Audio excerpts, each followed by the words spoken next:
Hello friends, welcome to my channel વાળા હિના.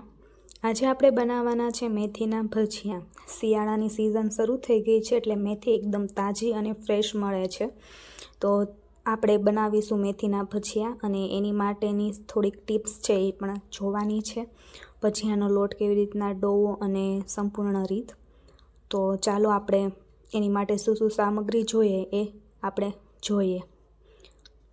એની માટે સૌપ્રથમ આપણે ચણાનો લોટ લીધો છે, ત્યારબાદ લીંબુનો રસ, એકદમ લીલી સમારેલી ભાજી લીધી છે, તીખાની ભૂકી લીધી છે ખાંડીને, અને ત્યારબાદ કોથમરી લીધી છે અને આદુ મરચીની કટકી લીધેલી છે.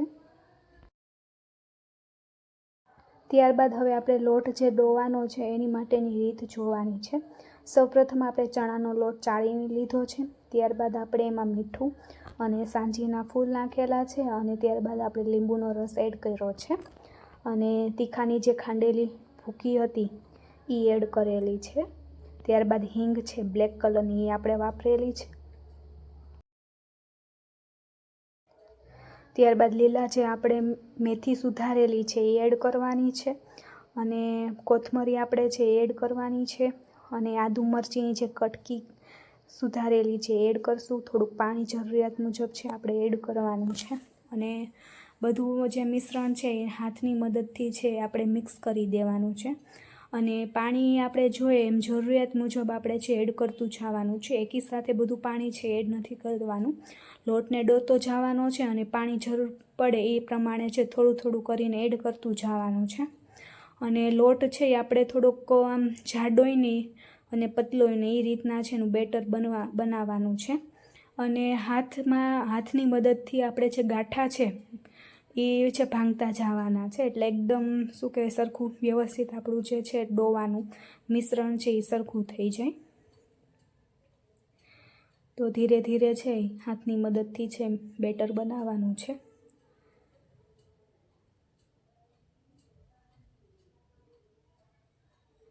તો આપ જોઈ શકો છો કે આપણું બેટર છે એ રેડી થવા માટે તૈયાર છે.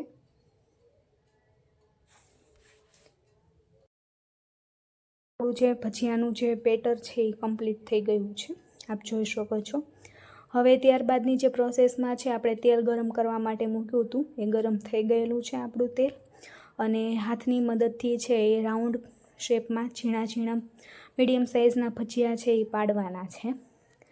ભજીયા આપણે પાડીએ તો એને એક ટ્રીક ધ્યાન રાખવાની છે કે હાથની મદદથી 5 આંગળીઓની મદદથી પાડવાનું છે એટલે વ્યવસ્થિત ગોળ ભજીયું પડે. અને આમાં એક ખાસિયત છે, જો ભજીયું આપણે પાડીએ છીએ પછી 5-10 મિનિટમાં એ બ્રાઉન કલરના થઈ જાય છે એટલે બહુ બ્રાઉન નથી કરવાનું. અને ભજીયું છે આપણે બધા પડાઈ જાય એટલે ઓટોમેટિક આપ જોઈ શકો છો કે ભજીયું છે એની ઓટોમેટિક મૂવમેન્ટ આપણે નથી કરવાની. ઝારાની મદદથી આપણે એક સાઈડ નથી પલટાવવાનું.